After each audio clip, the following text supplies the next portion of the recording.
Thank you, Yvette. Thank you. And hi, everybody, and welcome along to a class called Establishing Daily Practice, which is one of the units in this Discovering Buddhism course.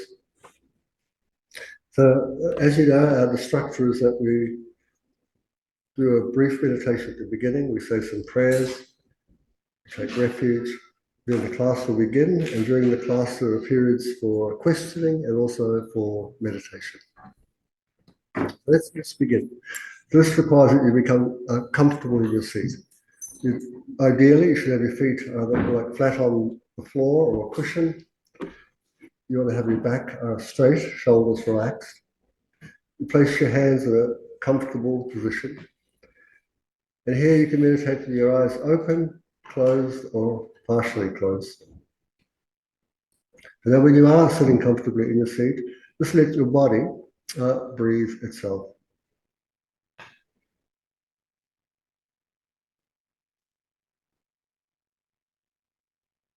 And while your body is breathing itself, become aware of the movements that take place and the feelings associated with those movements.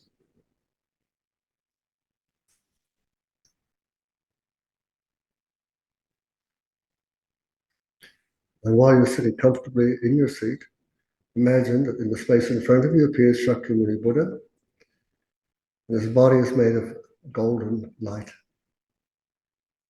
He's sitting on a throne of light, and he's surrounded by your spiritual teachers, teachers of the lineage, other Buddhas, bodhisattvas, and meditational deities. And also the arahats and protectors. So in brief, there's many enlightened beings in front of you.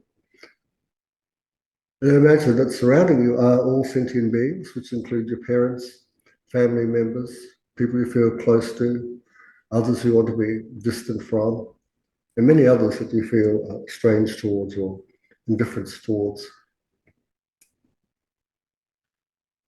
But all of these people, just like ourselves, wish to avoid suffering. We wish to be happy. But equally, all of us lack genuine happiness. To achieve and abide within genuine happiness, we need to free ourselves from the causes of suffering, and these can be eliminated. Once we do this, the potential for genuine happiness arises. So we have this potential within all of us to be genuinely happy. This genuine happiness is often called the enlightened state of Buddhahood. I think that you want to be more than just happy as an ordinary human being. You wish to generate the happiness of enlightenment. And this enlightenment is imbued with natural compassion. The wisdom is wide as the sky. And skillful means to negotiate between the needs of all beings. The achievement of perfect wisdom, perfect compassion, and perfect power or ability has already been attained by the Buddha and his companions. So decide to rely upon them, their teachings, and they as a community to develop your own wisdom, compassion, and skill.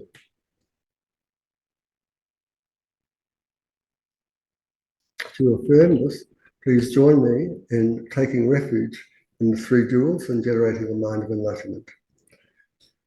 I go for refuge until I am enlightened to the Buddha, the Dharma, and the Supreme Assembly. By the merits I create through listening to the Dharma, may I become a Buddha to benefit all sentient beings. I go for refuge until I am enlightened to the Buddha, the Dharma, and the Supreme Assembly. By the merits I create through listening to the Dharma, may I become a Buddha to benefit all sentient beings. I go for refuge until I am enlightened to the Buddha, the Dharma, and the Supreme Assembly. By the merits I create through listening to the Dharma, may I become a Buddha to benefit all sentient beings. In response to this prayer of ours, imagine that lights and nectars stream forth from the heart of each enlightened being. They wash over you and over all the people surrounding you. All obstacles and hindrances to your practice vanish. And all your good qualities are revealed. And so you recollect the four immeasurable thoughts of love, compassion, joy, and equanimity, and start to establish all beings in those states. As a means of affirming this, we say, may all sentient beings have happiness and its causes. May all sentient beings be free from suffering and its causes.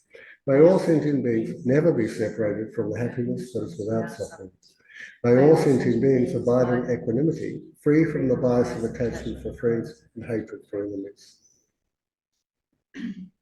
Again, lights of nectar spring forth from the heart of each enlightened being above you. And these pour over yourself and over everyone surrounding you. And all negativities and obstructions to good health, long life, to realisations, these are all removed. And again, the natural potential for enlightenment is revealed. And you recollect the field of merit above you, and with faith and devotion, prepare yourself to accumulate merit, to increase that merit, and to remove any type of hindrance that will get in the way of that.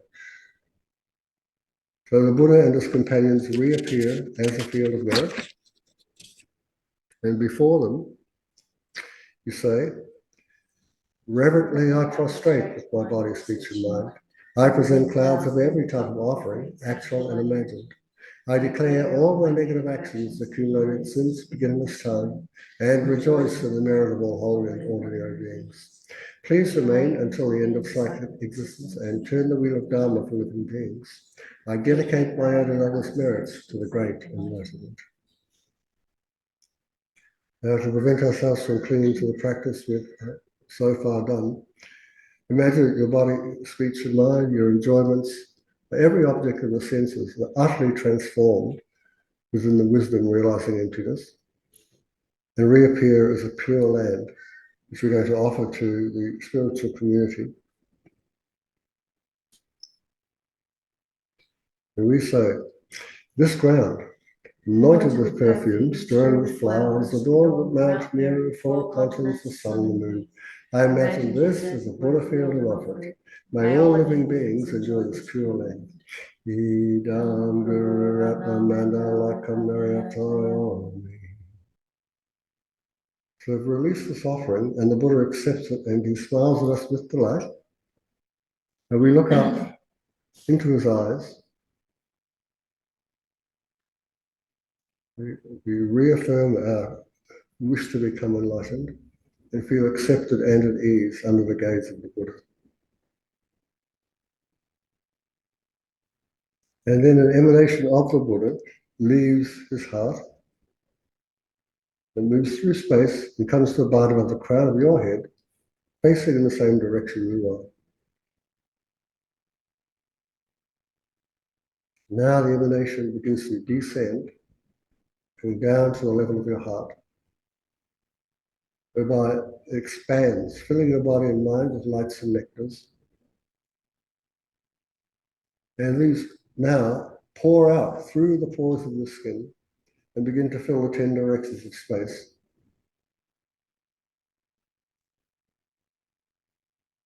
And every being who exists within space finds themselves to now be within the enlightened state.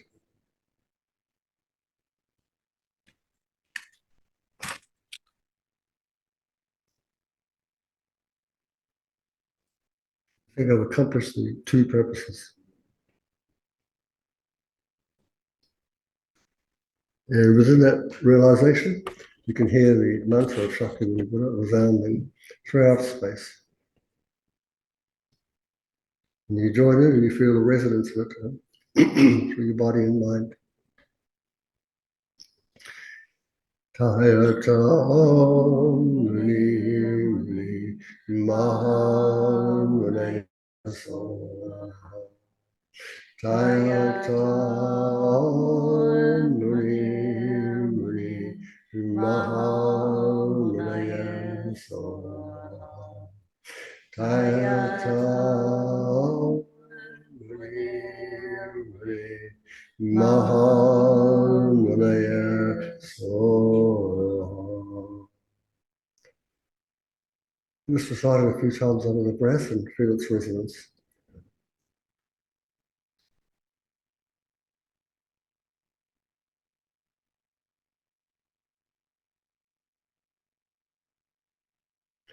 Tayata Om Muni Muni Maha Munaya Soha.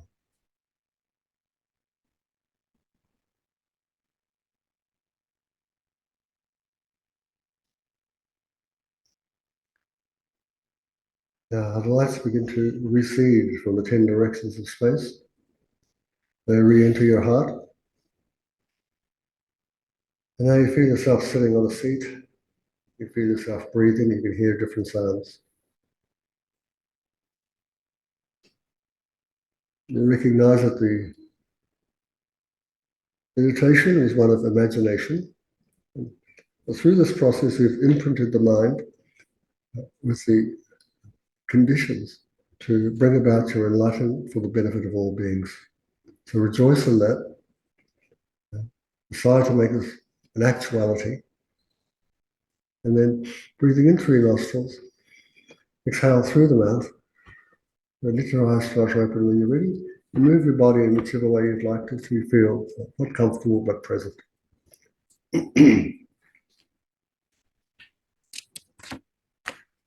Okay, so today we're going to have a look at a very brief, just again to confirm some of the things we've been doing. We'll look again at the purification of speech. But we're going to really focus on the 7 limbs and the last 2 of the 6 practices of mandala and the requests. Now, to create the course, I've relied upon these books and others. Now, the material on the 6 preliminaries and the 7 limbs, it's good explanations of it within this book called Steps on the Path to Enlightenment, Gradual Awakening, and Turning Confusion into Clarity. The other books, like this Geshe, Picture with His Holiness about the Mahamudra, Not for Happiness, and the 2 books down the middle, they're really about this practice of the mandala. And the mandalas are incredibly deep and varied practice, so we'll spend a little bit of time talking about that. Now, as you know, as we've been going through this course, we've been one of the major things we want to accomplish here is how to purify the speech. In brief, there are 7 major steps, and these steps we break up into smaller parts too. But in brief, we start off with the emptiness meditation. And so we've been doing that like a few times here. I suggest a simple way of doing it is just ask yourself things like, who's breathing? Or who's sitting on the chair? You say, I am. And ask you, is the body also there? And you go, yes. You say, am I the body? And it says, no. Why not? Because my identity is imputed to the body. But we can't find ourselves within any part of the body, and not a single part of the body is us. So that way we exist in relation to the body is through imputation. Just the name placed on that phenomena called the body. We say, okay, so we're not the same as the body, but maybe we're inherently different. So we say, well, if I am inherently different, then that would mean there's no actual relationship between me and my body. So in fact, I could be off in the toilet, but my body could be here, understanding everything we know. No, it's not like that either. The conclusion is, I don't inherently exist. We are empty of that type of existence. Independence, so when you realize it, you go, I'm no longer going to impute my sense of identity to an ordinary body. It's full of suffering. It's its nature. If we do that, we suffer. So now I'm going to impute my identity to wisdom that knows it's all empty, and this wisdom can appear as another deity, or just as the best version of yourself. And then we take the practice from there.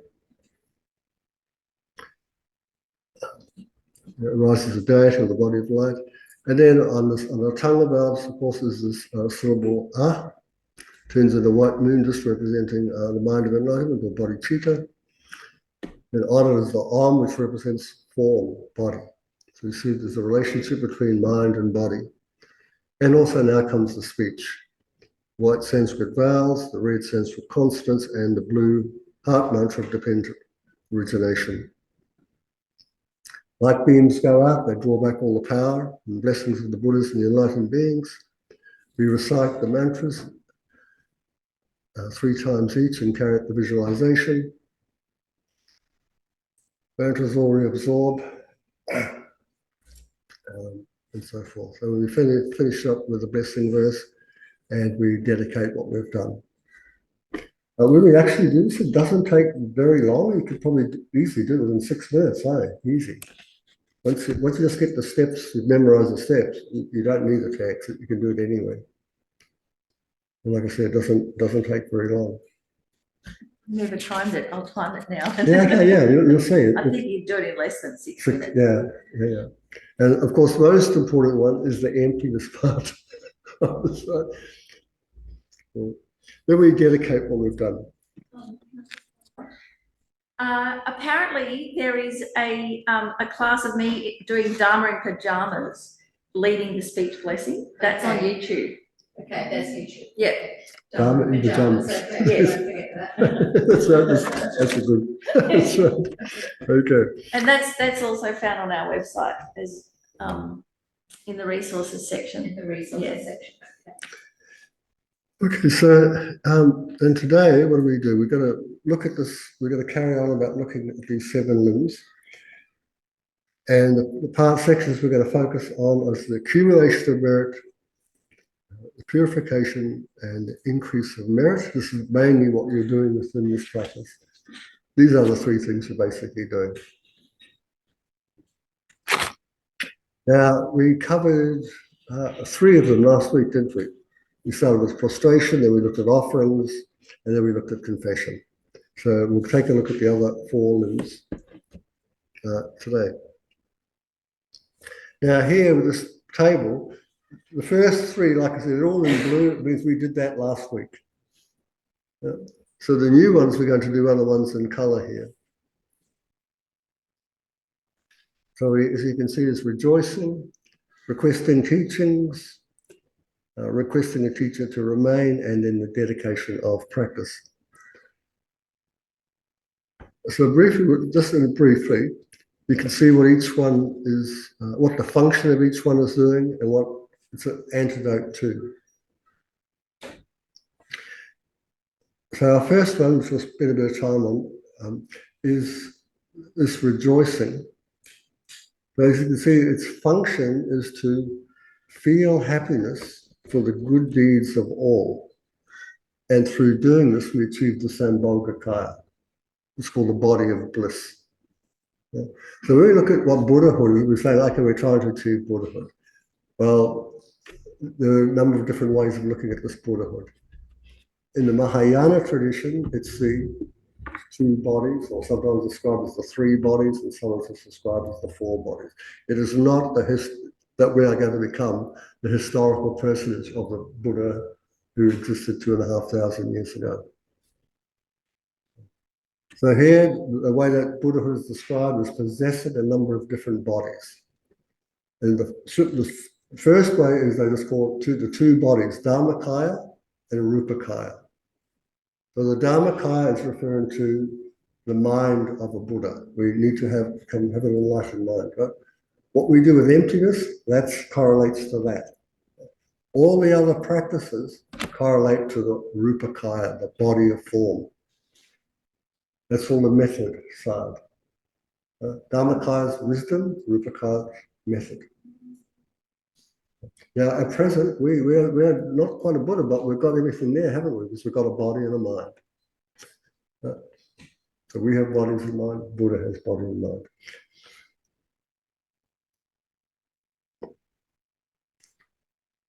So we want to achieve this body called the Sambhogakaya, which is a form body, but it's the body that enlightened beings can engage with.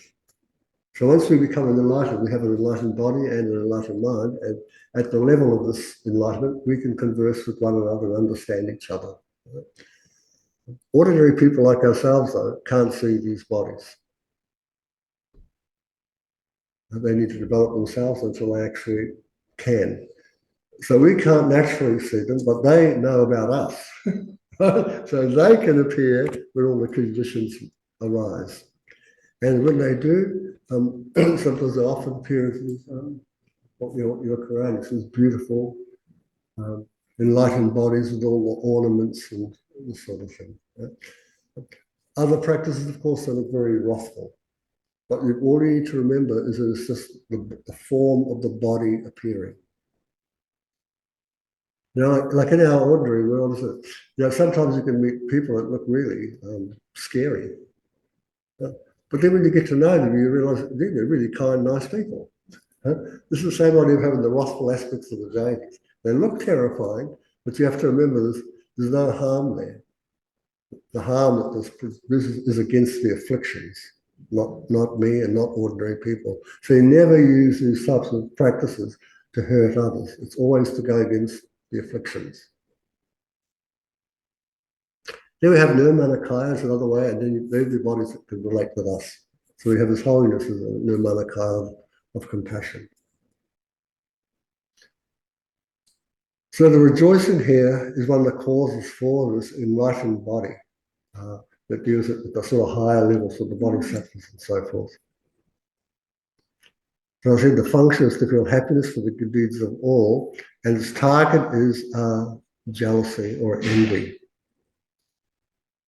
But instead of envying the success of others, we adopt it as our own, and that way we get the same positive benefit. It's the simplest way of accumulating merit, but I'm still surprised at how many people won't do it. How do we adopt the success of others? By rejoicing in it. When we understand it, wow, this person has done good, and then we rejoice, we get the benefit. Simple way. Yeah. Then we have requesting teachings and the request to remain. So requesting teachings, we have to ask the teachers to continue sharing wisdom. And what happens, well, the consequences of that is to achieve the Dharmakaya. So we definitely need to have, we need the two-way Dharmakaya and the Rupakaya. And the Rupakaya is Sambhoga and Nirmanakaya. There's just different ways of talking about bodies and wisdom and method.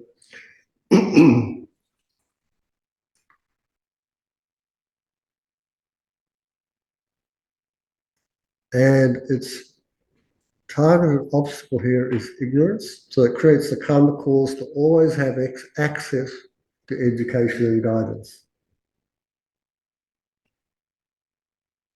When we request the teacher to remain, its function is, of course, we ask the guides not to pass away or leave. And this helps us achieve the speech of a Buddha. Its targeted obstacle is ingratitude and disrespect. And it ensures we value the presence of wisdom in the world. Finally, we have dedication.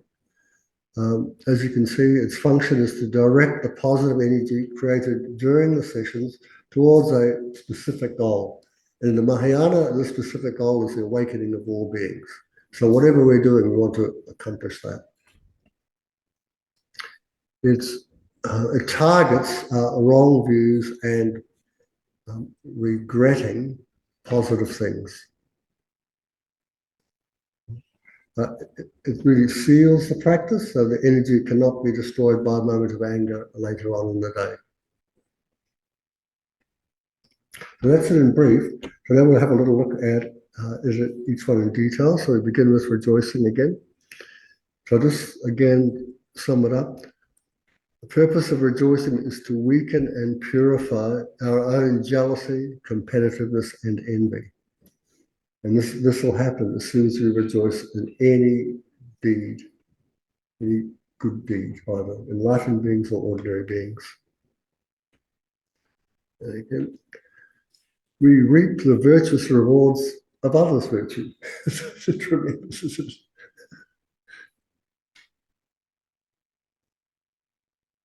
Now, how? Let's have a look at this. Rejoicing is a psychological technology that transmutes the virtue of others into one's own spiritual capital. Whoa. Whoa. Rejoicing is a psychological technology that transmutes the virtue of others into one's own spiritual capital.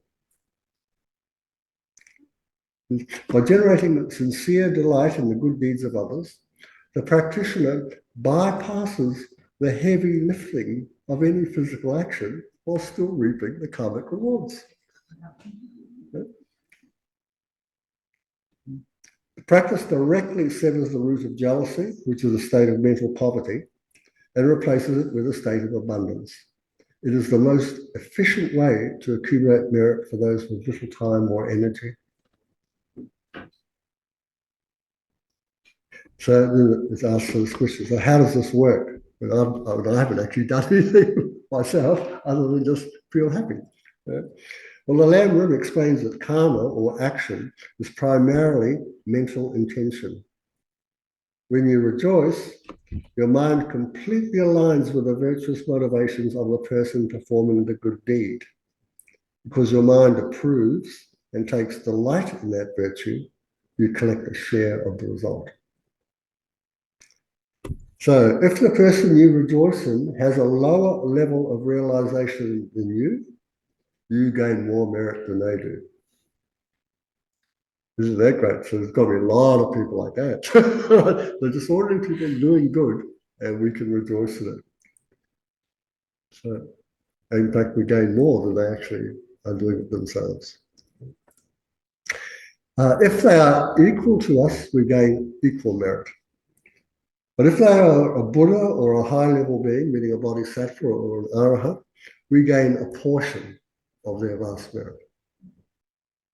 Is it greater than us? Portion? Same with us? Equal? Less than us? We get greater. As an analogy, rejoicing is like being a shareholder in a successful company. We do not show up to the factory to build the products, the actual good deed, but because we invested our capital, which is our attention and approval in that company, we receive the dividends, just as if we'd done the work. The word was. Yeah. You know, so if you look at it like it's a mathematical equation, it makes a lot of sense. Yeah, yes, it does. I mean? Like, yeah. I see karma as very mathematical. Like there's no failing in it. No, it's just, it's cause and effect, isn't it? Cause and effect, This leads to the next thing. You make it sound easier, but we're living in a very competitive, envious society, so it's probably nowhere near as easy as you. Oh, no, I think it makes it even easier. It's better, because if it's so competitive and they're better than us, fantastic. You succeeded, I rejoice. Right? Every time we're the less, we get a chance to rejoice. We can't lose here. The only way we can lose is to be jealous or to you just don't like other people, envious. You don't like people succeeding. Resentful. Resentful. The sort of thing. There's so much good going on in the world, and you go, yeah, but what about the bad? We don't even sit there to take a moment to go, thank goodness that's happening. Yeah, well, probably if we're dwelling on the bad, I mean, we can see the kind of investment that is, because it just ruins our day, and that's the minimum. Yeah, which is feeds all of our negativities. Yeah, this is just, so like you're saying, Sadie, this is the math, right? You focus on what doesn't work, the negative side, what do we get? Actually, so it's interesting you said about the math, because in Bendigo, when Lam Rinpoche was, leading one of the retreats, he spent a long time on the maths. So, when you rejoice in the merit of bodhisattvas, then you get people with more realizations than you get half of their merit. And I think it was like with the Buddhas, if you rejoice in the merit of the Buddhas, then you get 1/10 of the Buddha's merit. So think about that. So all you have to do is just daydream about all the wonderful things that the Buddha did, and you're getting a tenth of the Buddha's merit. So as an exercise, you said, identify a rival or someone you envy. Each day, find one small thing they did well, even if it was just dressing well or speaking clearly, and mentally say to yourself, how wonderful. May their success increase. Speaking clearly as they're abusing you. Well, in fact, there's no need to be resentful for somebody who's abusing us. None at all. They're our best friends. Well, if we say that we hurt, then whenever anyone abuses us and we hurt, that's the part we play. We bring something into it. It's never just them doing stuff to us. In fact, one of the things we need to learn very quickly is to identify ourselves as one of the true sufferings. So the analogy that they give to this is that when we appropriate this body and mind to be ours or mine, it's like appropriating a wound and going out into the world as an open wound. Now, if you are hurt, well, of course you're going to be hurt. You're an open wound. Anything's going to hurt you. So we can't just keep saying, like you hurt me. It's like, well, I've got a body that hurts. Who should I blame, you or me? You know, if I didn't have a body that hurt, and you said what you did to me, no problem, would it? Yeah, sometimes it'd just be the air that Just hurts. be moving their mouth going up and down and going, yeah, I got no problem with what you got to say. Why? Because I don't actually have the cause and conditions to hurt. But if I have them, I'm going to hurt. And so when somebody like does that, and you do hurt, you go, thanks for reminding me. I'm a part of true sufferings. You're right. I forgot. I thought I was actually okay. And you were the problem. But no, I'm part of the problem. And the great thing is both of us can be part of the solution. Now, like I say, the person who might have harmed us, we could still rejoice that they're alive and they've been able to do this. And depends upon that, I could remind myself of true sufferings and generate compassion towards you, because you've helped me. But by me being here and you hurting me, you've hurt yourself. Yeah, anyway, there's lots of interesting ways to sort of think about this. So I know a person who doesn't like somebody else. And so then I just pointed out some of the good things this other person was doing. And so instead of every time you put your mind on the person and think about all the reasons you don't like them, why don't you put your mind on them and find one or two reasons to like them? Because there's nobody that exists who's all bad. Well, as far as we know, it's the sentient beings all good. That name all good is for the Buddhas. But for sentient beings, they're not all good and they're not all bad. So when we see them in the bad light, you've got to remember, it won't affect them at all. What it does, it affects you. So we are the ones who we hurt ourselves in this way. We add to the true sufferings. So I'm I'll just be reading a marvelous book called Patience by Lama Rinpoche. I've never come across what he's saying in that book and in any other book. And I don't know, something must have fallen into place and it sort of makes a lot more sense to me. But in this book, of course, was this idea of like rejoicing. So always try to find, you heard that story about the two guys who were in the jail cell and it was just full of horse manure. And one guy just couldn't bear the smell of it and was just really going crazy. And the other guy was really happy digging away. And the guy says, what's so great about being here? And he goes, he says, well, he says, with this much crap in here, there must be a great horse. So good idea. Yeah, so find ways to be happy. What's that? Remember that song many years ago? Finding all the ways to be happy? Yeah, that's right. That's exactly right. Well, this is good advice. So let's move next to the next one, which is called the request to teach. The idea here behind this, if we do this, it counteracts the abandonment of Dharma. It just makes sense, doesn't it? And finally, it also creates causes for receiving future teachings. Sorry. What is the abandonment of Dharma? Well, so there's a number of different ways you can abandon Dharma. The most, in fact, Geshe once said it's near impossible to abandon Dharma.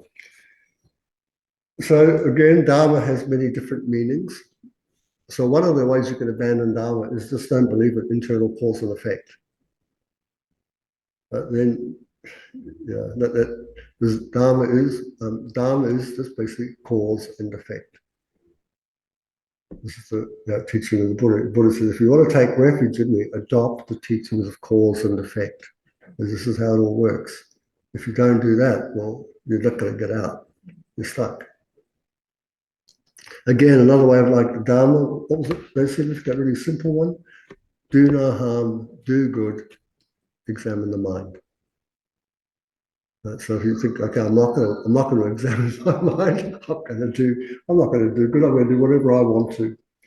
You say, well, that's another way of abandoning Dharma.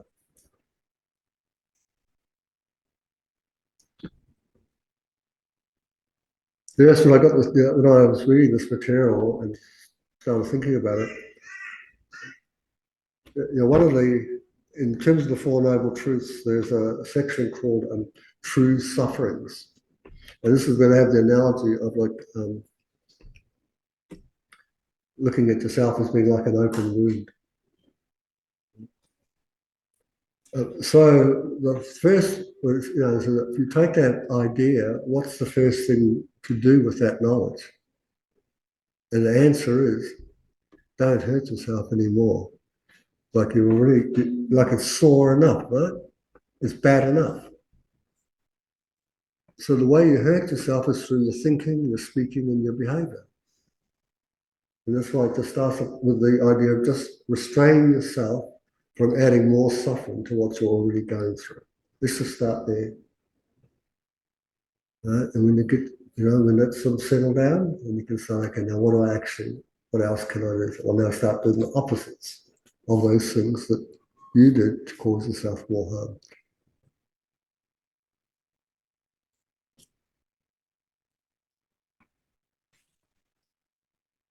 So how do we understand this? So he says, first of all, you must verbally or mentally ask a teacher to explain the topic. This action creates the cause and effect link necessary for the wisdom to be communicated. I was thinking the action creates the cause and effect link necessary for wisdom to be communicated. Before, must verbally or mentally ask a teacher. So we've had plenty of times, haven't we, Miffy? These people are sitting here with a question and they come in and it gets answered. And it's like they have, come in with a problem and that's exactly what the teacher talks about. Or other times, which has happened, like Lama Zopa and Geshe Tashi sharing too. You come in and then he starts talking about something like, what's this got to do with anything here? And you go, it's got to do with something that's going on here. Somebody needs to hear this. So many years ago, remember that time, Miffy, where the student was able to, she was doing like fortune reading or something. She was doing some sort of thing. She was able to, when you go to get your cards read or your hands read or something like this. This woman had this talent for doing it. And then she came to the classes only a couple of times, but then her burning question was, should I be taking money for this? And guess we started off that teaching, remember? But they're off about 20 minutes.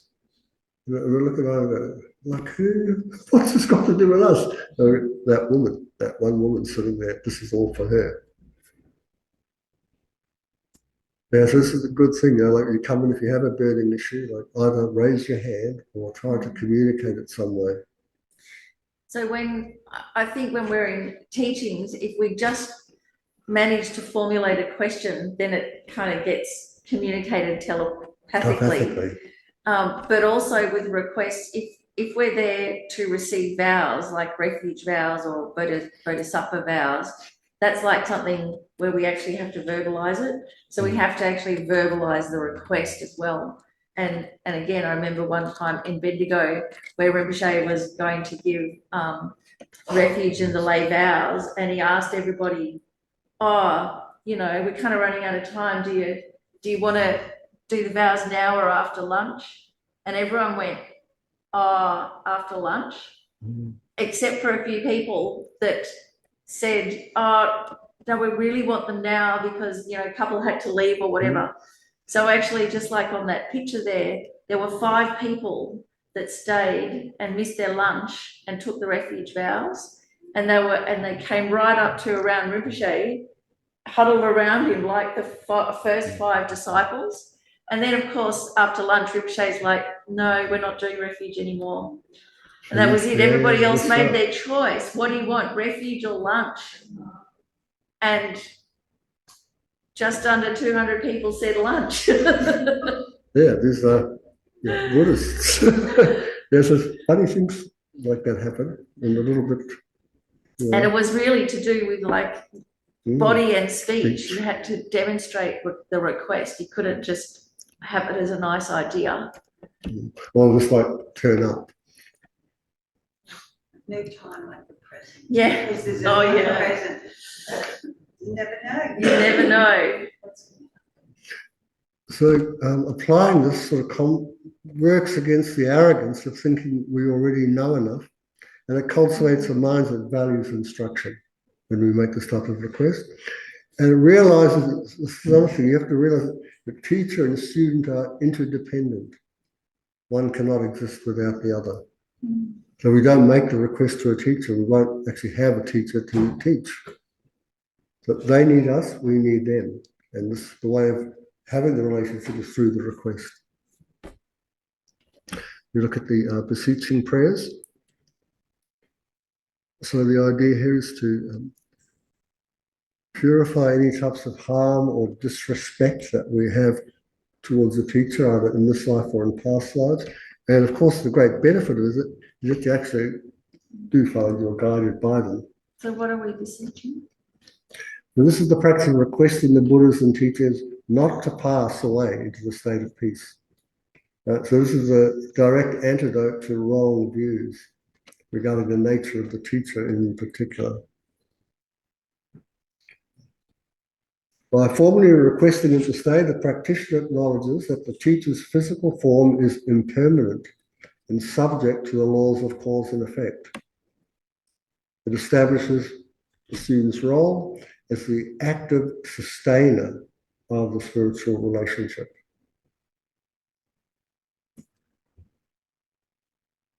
So this is the analogy is, imagine a radio station that broadcasts 24 hours a day.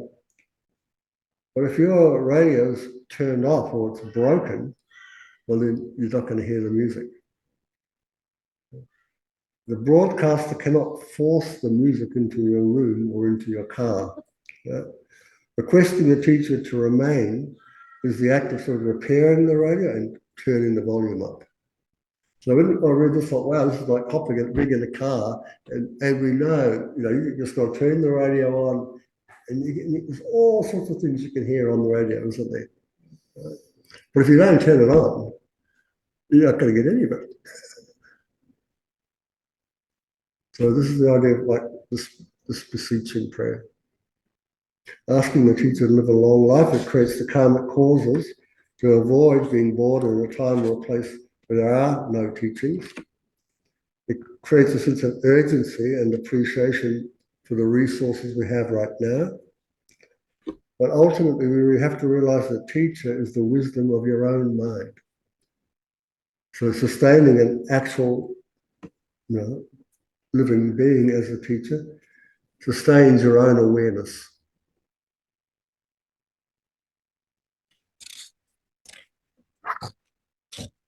And then we come to our dedication. again, is what it does. It purifies wrong views and anger, and makes sure that the merit is never lost, but ripens accordingly. So, you know, like we do, I'm sure there's a lot of good we do in the world. And whenever these, you know, we've got to direct it towards the good. Because very easy to get swept away, you know, like you're saying, there's a lot of influences in the world that can shape our mind very quickly, turn from a positive state to a negative state. So once we've created something positive, you know, remind us, oh God, great, rejoice, dedicate.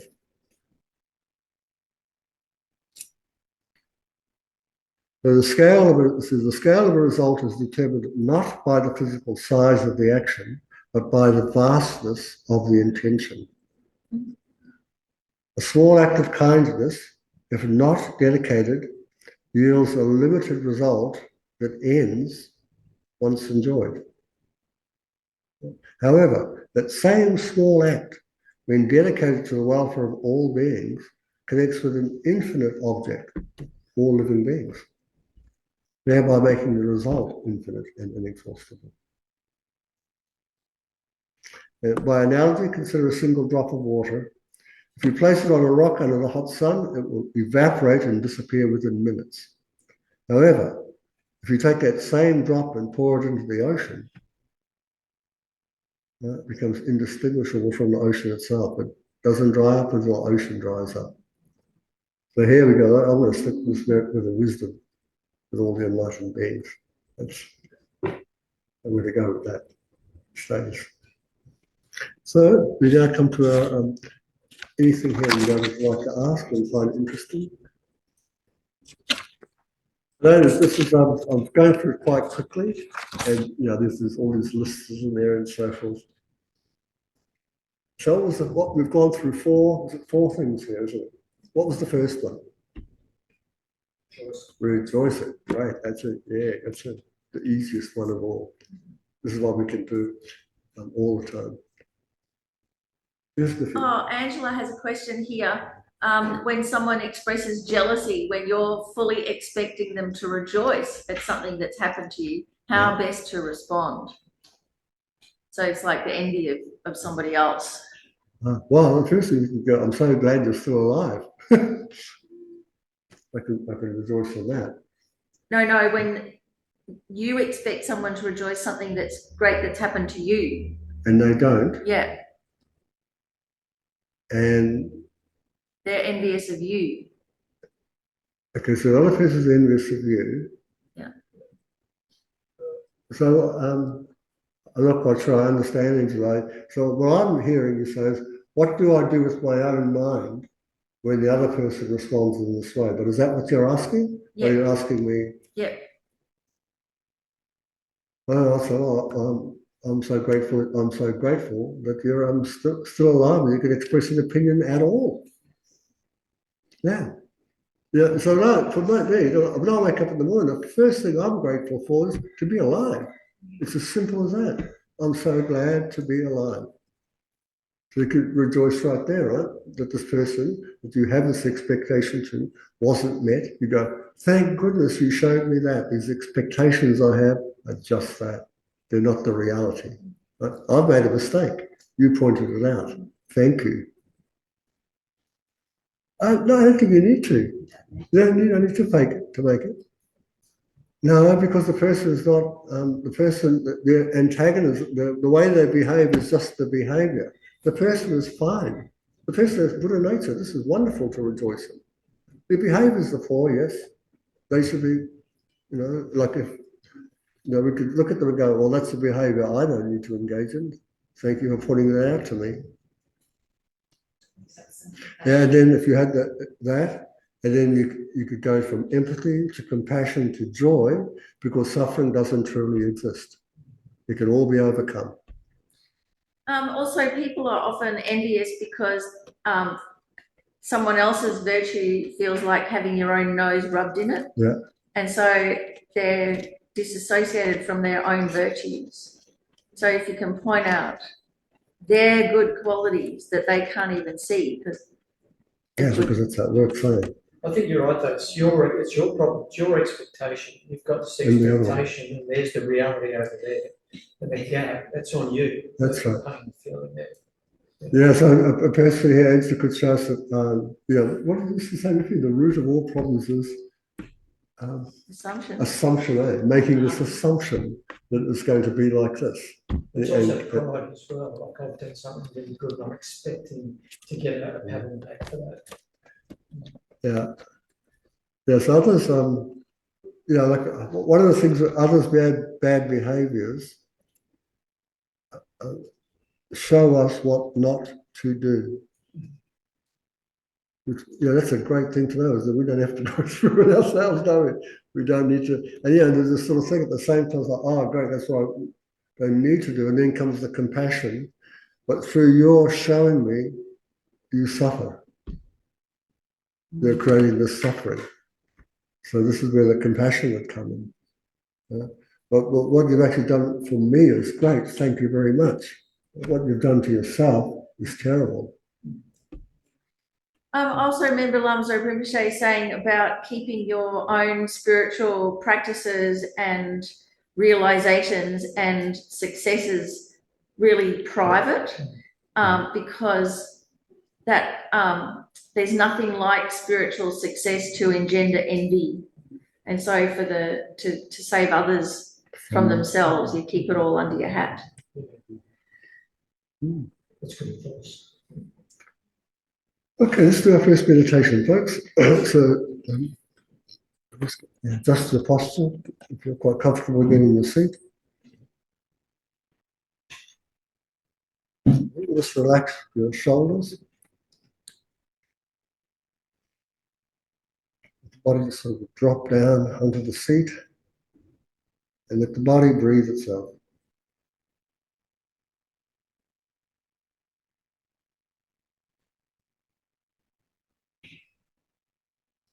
Let's create an altruistic motivation to engage in the meditation. We wish to fuel our own potential to bring lasting happiness to all beings. So how can we multiply our merit without performing any physical labor ourselves?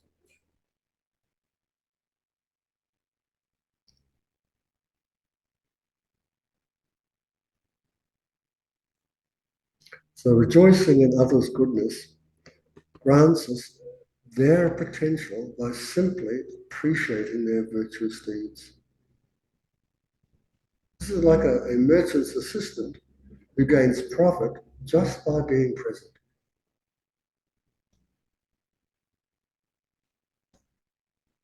Now, how can we transform a passive wish into an active state of receptivity for inspiration?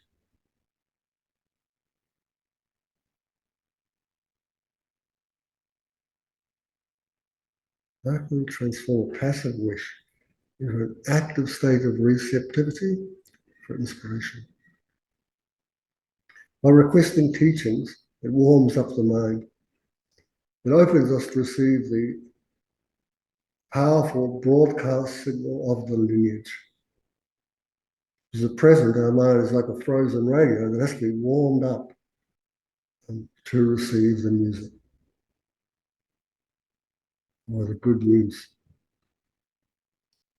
So what specific mechanism prevents our virtue from being exhausted by temporary worldly pleasures?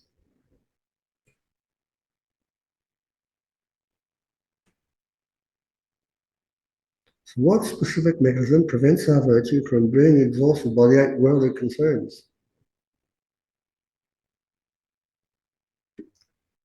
So dedication directs the merit towards enlightenment, making its power inexhaustible until we reach that goal. And this is very much like a drop of water that will never dry up once it's merged into the ocean. It will only dry once the ocean itself is dry. So today, just try to steer your mind towards others' benefit, especially after any small act of kindness.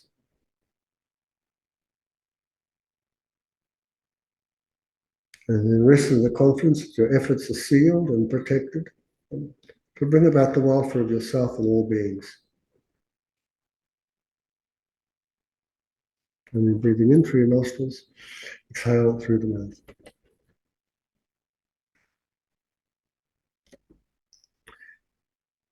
So now we can look at the mandala.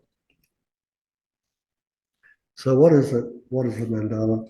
So we're going to start off just with saying like sort of what it is, and then we'll sort of look at its function and other things about it. So basically mandala means that which circles about its center. That's the meaning of it. And another meaning of it is absorbing the essence.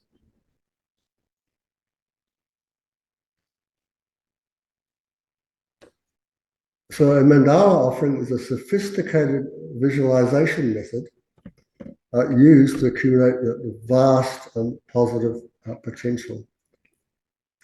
By mentally constructing the entire universe, which is symbolized by Mount Meru, the continents and the celestial bodies, the sun and moon, and transforming it into a perfected realm, the practitioner counters attachment.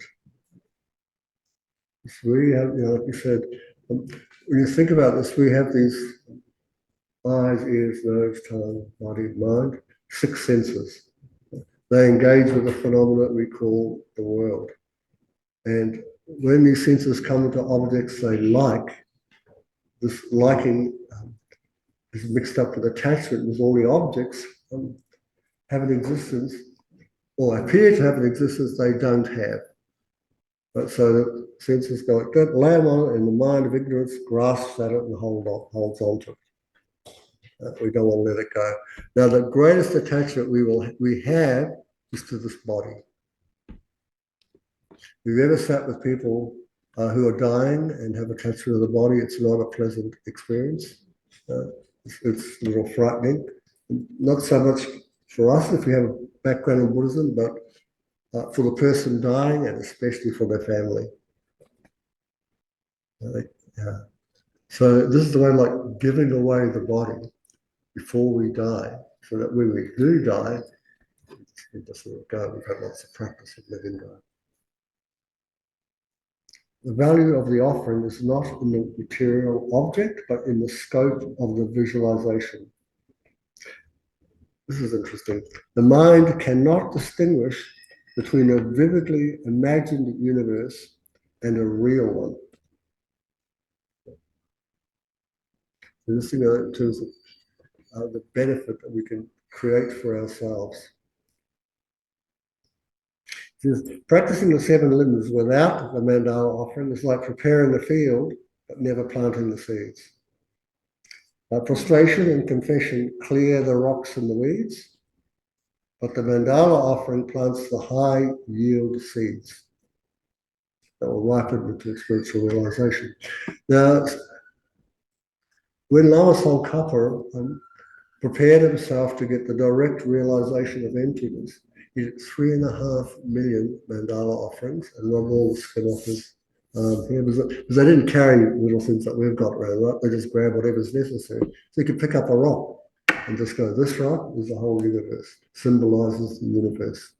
And then you've got this rubbing thing that you see you doing it, and of course you rub the skin off your arms. And of course that doesn't happen to us because we've got lovely instruments to do.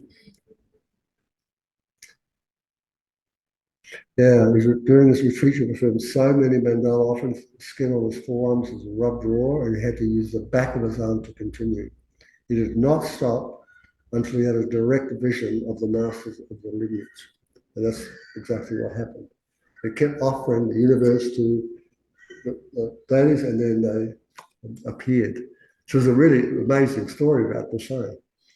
When because before he did it, he couldn't do it, right? He could not have a conversation with Manjushri, the actual personification of Buddhist wisdom. So he had to get somebody else to do it. So what he would do, the other person would do it, and then Lama Tsongkhapa would ask the other person. The other person acted as a medium between the field of enlightenment, and then the answers would come back and he'd tell Lama Tsongkhapa. And he says to him, you can do this. Why don't you do it? And so then, like Lama Tsongkhapa started to do the practice himself, and finally he had direct Manjushri appeared to him directly and told him, "This is if you want to realize emptiness, this is what you have to do."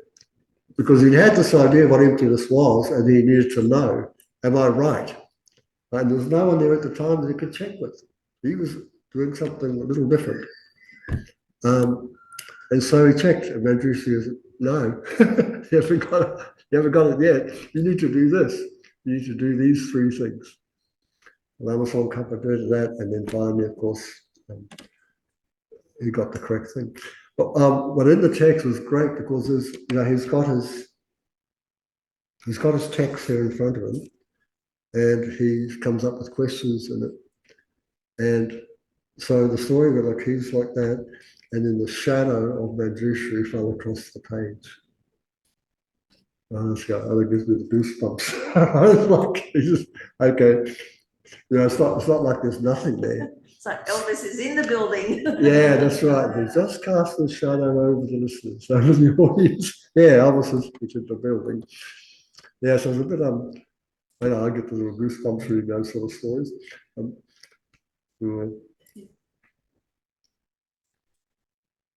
So how does it work? Basically, you have a round metal plate, or you have a basis of something, you place different things on it, and you recite the words.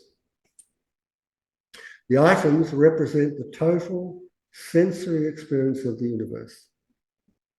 But because, why is it? Because the objects we become attached to. Psychological, training the mind to let go of attachment and to feel abundance. Realize that the giver, the gift, and the receiver are all empty of inherent existence. That's the ultimate one. Now, so here, as you know, this is the verse, right? This ground and water was perfect. We said this, as we began the class, didn't we? So this ground and water was perfect, strewn with flowers. This represents the golden ground.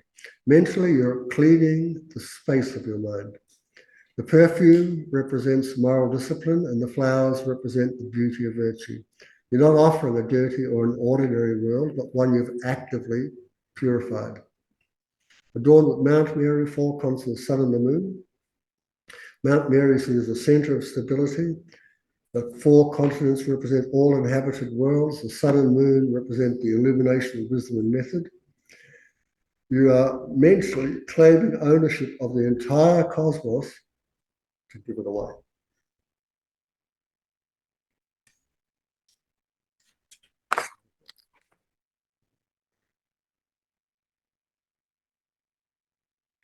Now I have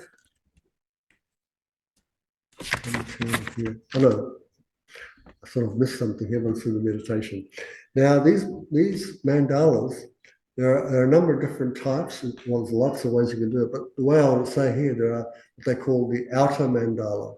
So this is the idea of the outer mandala is the one we recite here. This ground anointed with perfume. Although the words stay the same, the way you can approach it is on different levels. You can approach this inner mandala, outer, secret, suchness. There are different levels of understanding of what's going on here. Now, does such a place actually exist when you read? When you read this thing, it says, this ground and all the flowers are all at Mount Mary. So Mount Mary is seen as the mountain at the center of the universe. Does such a mountain exist? Well, His Holiness said no. Well, instead of say it depends, isn't it? But it doesn't literally exist. Like science went out there, we went and stuck all the telescopes out there, we're not going to find Mount Mary. So we cannot take this to be literally true. And that's what he's trying to say. That's just another way of attachment, isn't it? Grasping at things again. No, it is like this because he said it or he said that. In fact, one of those books that I showed you, I really like it because it shows you all these different ways of looking at world systems, how worlds exist. It's a bit like let's look at it through the lens of chemistry, biology. whatever. You just look at it and you can explain the world through that lens. So this is a lens that's been built up to make everything look not ordinary like this, but absolutely splendid and wonderful, and say, here you go, not mine. So we create something wonderful and we let it go. And in a way, it's like we've created this wonderful life and we're going to leave it. And there's nothing we can take with us. So let's not grab and hold on to what we can't take with us. I love those stories though, when sometimes when people are dying, the dying person says the real smart thing to the living person, which was like, I'm going to be all right. Or the living person says to the dying person, don't worry, Mum, everything's going to be all right. And it's like sort of saying, drop your worries, Mum, you can go. Right? It's okay to go now, nothing to worry about. And if you've ever been with people dying and you come out later and you're there, it's the strangest thing, isn't it? Because the world just keeps on rolling. The people are gone. It's like that, it's just the way it is. Yes, to overestimate and think more, no, just let it go. So this leads us, of course, to this idea of science versus literalism. The conflict between the flat earth mandala cosmology and Western science is resolved by understanding the distinct functions. So science describes the conventional physical nature of the universe, and the mandala practice utilizes a symbolic, idealized universe to train the mind in generosity and release. They harmonize in the view that reality is not fixed, but is participatory constructed by the observer. So this is another great thing to remember. Like, we are embedded, this thing we call the world, it's not us here and the world there. We're embedded deeply in it. I think it's something.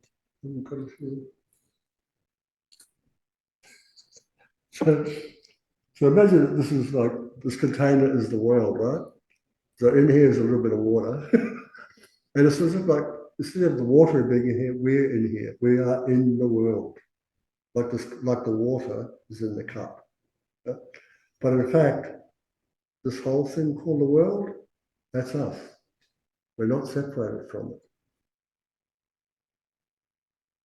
This is what it's sort of meant. There is no line between us and the world. The line is that is a conceptual idea. It's an idea. That's the line, conception. Or even just the technology of the body. So we see a particular spectrum of colours, and other creatures, because they have different eyes, see a whole different other spectrum of colours, and the ones we see don't exist for them. So this shows us there's no separate objective world apart from us. The world is interdependent. It depends upon us to see it the way we do. It depends upon the world of any insect or any other animal. The way it appears to them is dependent upon their biology, isn't it? Just like us. So it's not we're separate. It's an illusion that we're separate from it. The fact that there's a philosopher, Kierkegaard, showing that this is a complete fallacy for us to be separate from the world. So in a way, we're putting on the Buddha's eyes to see the world. Yeah. And that's the mandala. Yeah. The Dalai Lama has explicitly stated that if scientific analysis proves a Buddhist scriptural assertion wrong, such as the size of the moon or the shape of the earth or so forth, Buddhism must accept the scientific fact. This shows that the truth of the mandala lies in its transformative power, not its geography. The science is interested in the geography, we're not interested in that. We're interested in what does it do to my mind? And I can imagine something beautiful and just letting it go, not holding on to it.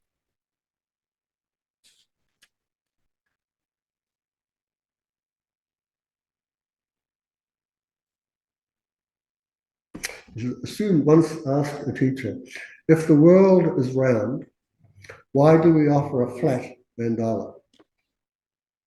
And the teacher said, when you offer a gift to a king, Do you wrap it in an old dirty newspaper or in beautiful silk? See, the round earth is the dirty newspaper of our ordinary karma. The mandala is the beautiful silk of our pure imagination. We offer the best version of the world, and not the ordinary one.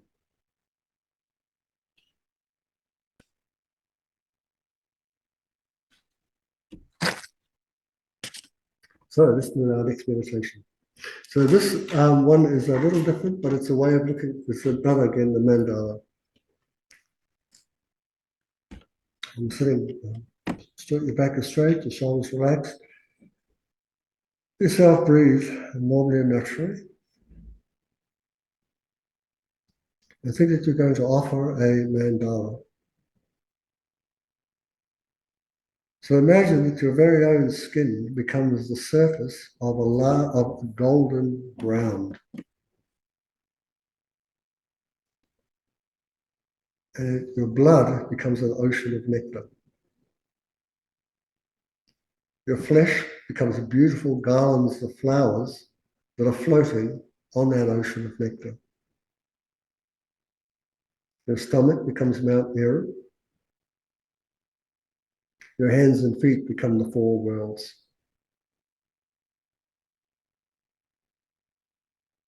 The upper and lower parts of your arms and legs become the 8 subcontinents. And your head becomes the beautiful palace on top of Mount Meru. Now your heart becomes a beautiful jewel adorning the top of this palace. And your eyes become the sun and moon. And all of your inner organs become wonderful possessions and enjoyments of gods and humans. So let go of this phenomenon called body and world.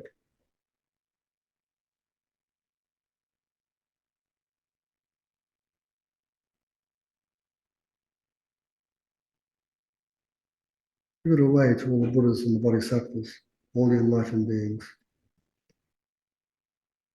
This is the universe purified.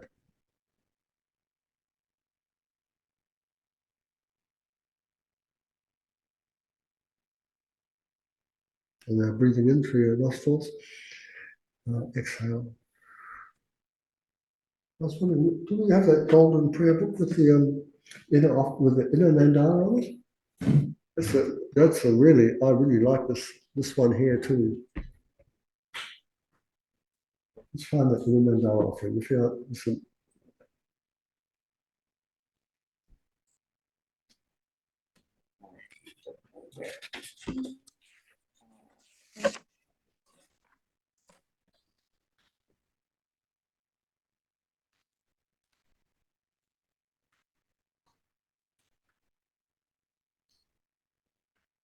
I don't know if it's got the inner mandala in there.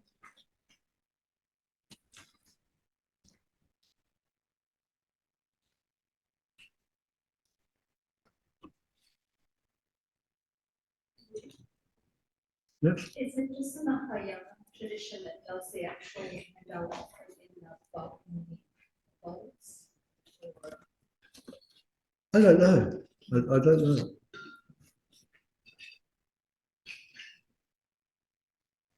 It's a tantric practice, so mandala.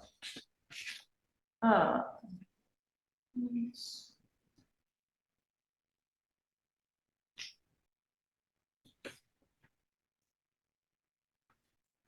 Yes, do you have any questions at all about this one? If you're looking Yeah, in terms of our daily practice, is this just a visualisation practice that you do? No, it depends. So, yeah, you could do it like this, put your hands together like this. So you've got the physical representation, like this, and you go, okay, so when you do it like this, you've got these 2 fingers here called Mount Meru in the middle. You could think of that as being like your spine. And then the 4 columns being your arms and legs. What they call the sun and the moon, those are your eyes. There's quite a few different ways you could do this. I think many of the deity practices, the highest deity practices, mandala offerings can be quite specific to that deity. So, you know, it's like you're offering up. You're meant to be an enlightened being and you're imagining you're enlightened man. there's only this one here. Yes, this is the one. This is what I want to thank you, Nikki. So here's a lovely mandala offering. It's called the inner mandala offering. It says, the objects of my attachment, aversion and ignorance, friends, enemies and strangers, and my body, wealth and enjoyments. So these are all the objects of attachment, aversion and ignorance, friends, enemies, strangers, my body, wealth and enjoyments. Without any sense of loss, I offer this collection. Please accept it with pleasure and bless me with freedom from the three poisons. So it's strange, like the objects of my attachment, aversion, ignorance, blah, blah, blah.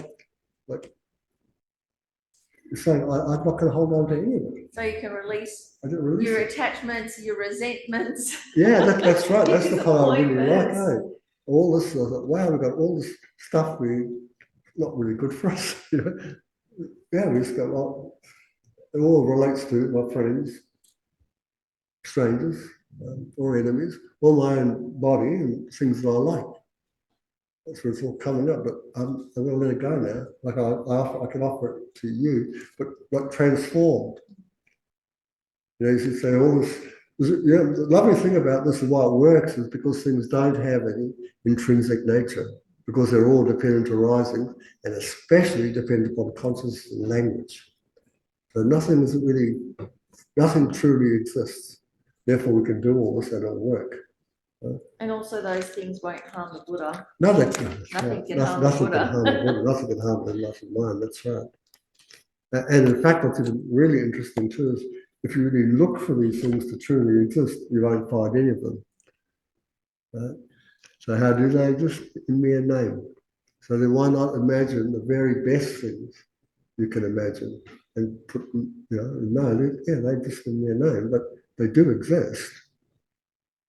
So I'm going to let them go now and just return back to the original nature. In a way, I just think when I was saying, I thought, sometimes you have really good dreams and you have really bad dreams. Right? But whatever type of dream you need to have a screen to put it on, right? And the screen's always there. But the movies, they come and go. Right? So in fact, we're okay all the way. It's just saying, look, don't grab onto the bad movies and think, get freaked out by it. And don't grab onto the really good ones either and go overboard. And don't get really bored just because it's not a movie you particularly like. So all that stuff, the boredom, the attachment and the aversion, they're going to come and go. But what remains is what we call the screen that it plays up against. And this is this subtle mind. If its nature is not recognized, we call it samsara. We recognize it's called nirvana. Now, nirvana is just the absence of all that stuff in the clutching it. Can you say that again, please, Becky? The last, say, 2 sentences. No, I'm sorry. If I going to start rapping, and I go, I don't know what I said. Right. What did you say was samsara and what was? Oh, okay. Okay, so samsara is like when we grab at the images to be real. Right? And nirvana is we know they're just images that we don't grab. Nirvana's got the 2 aspects. One is that no images whatsoever appear, and then the other thing is that and we don't grab. That's the thing. So whatever the appearances are, they're not really the problem. What the problem is the grabbing at them and holding them to be true. That's where we go wrong, and things get out of hand. It's like that way when you would have seen this happen yourself. Anybody taken a little child to the movies and they got really scared? They do, right? I mean, we would have got scared too of some of the things up on the big screen, right? Because we think it's true. Yeah? But the parents sitting beside us, they know it's not true. They said, Sarah's not believing it's true and latching on. And Nirvana's going, yeah, it's all happening, it's not true. Like, I'm not upset. So it's an analogy, it's like that. But of course, like, even when we're adults, we like to go along to the movies and, be scared or have something happen. Right? Because at some stage your mind is actually grabbing at it as if it's like real. That's a good movie.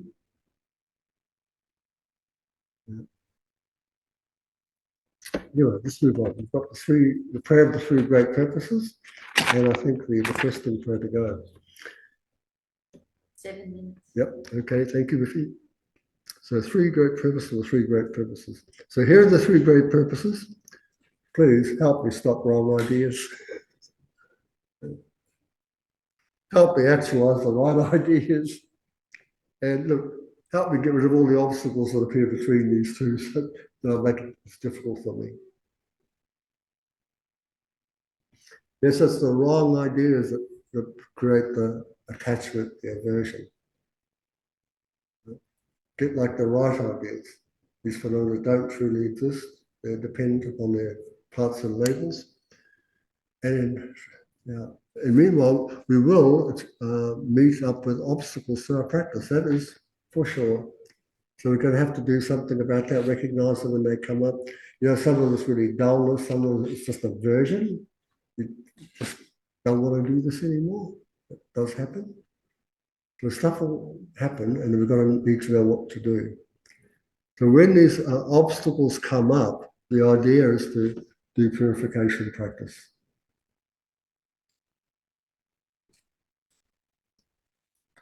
Now, the prayer of the 3 great purposes is a specific request made to the spiritual mentors and the holy beings of the lineage. It occurs immediately after making the mandala offering, and it asks for these 3 specific things.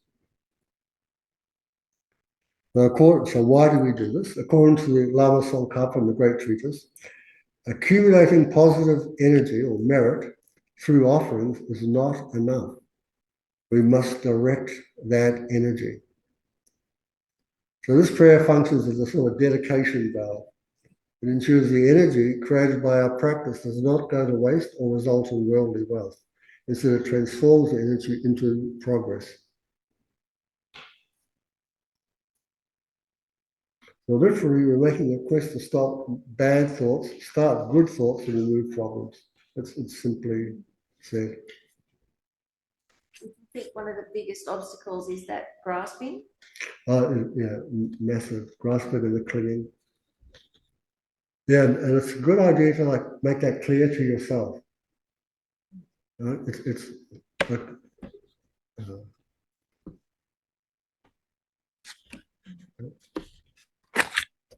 then we finish up with this requesting prayer, and here we're sort of seeking inspiration to ripen a realization we might have. So the requesting prayer is the culmination of all the preparatory rites, the 5 other things that came before this. Having accumulated positive energy or the merit and purified the negative energy, the student now fervently calls upon the lineage of teachers to transform the mind. So this acts as a bridge between the preliminary rituals and the actual meditation. So you go through your sadhana, you'll see this, and then pretty much really quickly after it, they do the whole Lam Rim prayer, at least in our tradition. It's like, right, I've got the mind ready to take it all in. Now I'm going to take it all in. And you do it in some sort of really brief way, like the 14 verses of Foundation of All Good Qualities, or 3 principal aspects, or even parting from the 4 attachments. Just find something that sums everything up. It's not too long for us, right? So we don't get too tired. It's just, okay, this is enough. Like you might say, like I like, is this one of them?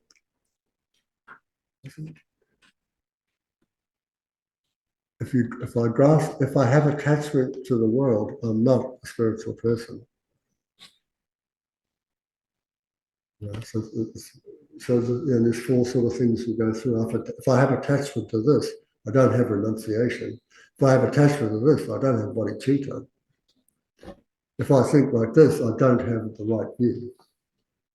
Right? So it's a lovely, really quick way of putting the whole lot into your mind stream and go, okay, this is, I've got the whole path in there. Now I need to concentrate on a specific aspect of it, and I'll do that next.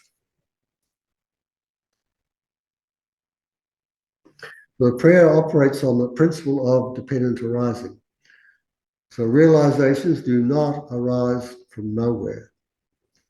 They arise from the meeting of a prepared mind, us as the student, and a powerful influence, the teacher or the lineage. The request in prayer is the act of making that meeting happen.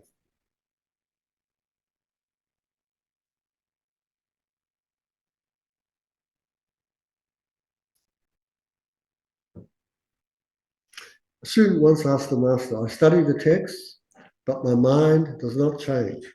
Why? And the master replies, you're like a man dying of thirst by a river, waiting for the water to jump into his mouth. You must cup your hands and drink. So the request in prayer is the act of cupping one's hands. It turns a passive wish into an active reception. So literally, we're asking our teachers to grant specific spiritual abilities, but basically it's a psychological method to reduce our pride and to increase our receptivity. Realizing that the teacher and your own mind are not separate. You are requesting your own future enlightened nature to manifest. Well, we might have some questions, but we can't answer them. We've got 1 minute. Is there any questions you'd like to ask? Because this is actually, we've got to the end now, there's no other meditation. So as you can see, we did a lot, right? Even if we just covered 4 things here. So basically over the last, I think it was 3 weeks, we've looked at the 6 preliminary practices, and within those preliminary practices were the 7 limbs. Last week we did 3 of the 7 limbs, and today we did the other 4. We haven't done dedication. Yeah, we did. We did that. Back before the mandala. So that's the end of our class for today. Try and find something you can take away. I think that the best one is take the easiest. Rejoice. It makes a big difference to your life. Okay. So our takeaway. We know the final 4 of those 7 limbs of practice and the last 2 of the 6 preparatory practices.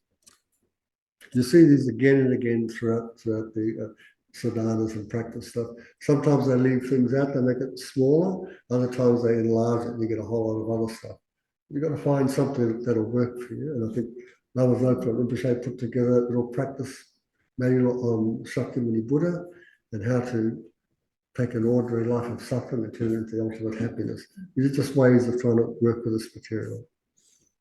And a lot of the preachers are based on the 7 limbs. They're just an extended version of those 7, and you can recognize them as we go through. So next week, class 7, isn't it? Next week. Yep. So please keep going with what you do have with this speech blessing. Try and become comfortable with that. Sorry, Demi just thought that next week was the review class, but it's not, it's class 7. So we've got several more weeks. But if you want to bring lunch to share anyway, yes, you can. So it's class 7 then review. Because I thought I've done them, I was sort of way on the track of doing it. I'm going, oh my gosh, what's happened to me? Angela also says, I'm surprised every week. It's great.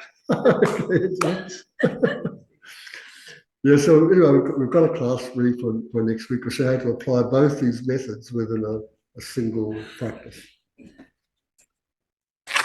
So let's dedicate the merit that we've created to, 1, generating the mind of enlightenment and bringing about enlightenment for ourselves and all living beings.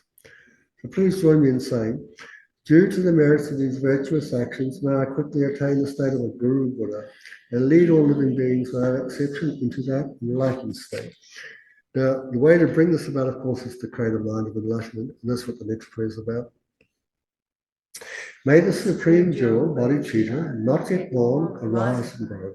May that born have no decline, but increase forevermore.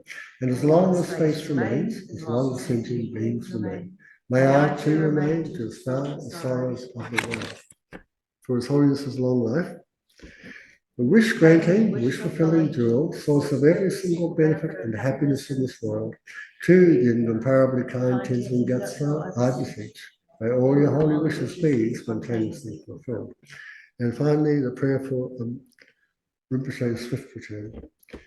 In holding and spreading the Muni's precious and complete teachings for explanation and practice, you wore the armor of patience and was never discouraged.